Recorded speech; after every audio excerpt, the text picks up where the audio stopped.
Kwa majina ninaitwa Janet Maeda, ni meneja banda namba 26 katika maonyesho ya 50 ya Sabasaba. Tuko hapa viwanja vya Sabasaba kukuletea kile ambacho TTCL Corporation imedhamiria katika maonyesho haya ya 50. Tuko na wataalamu mbalimbali ambao wako tayari kwa ajili ya kukuhudumia.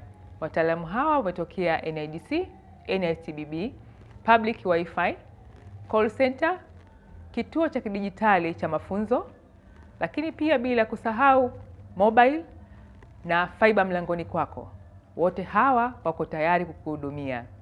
Sabasaba 2026, fahari ya Tanzania. Hii ni kubwa kuliko.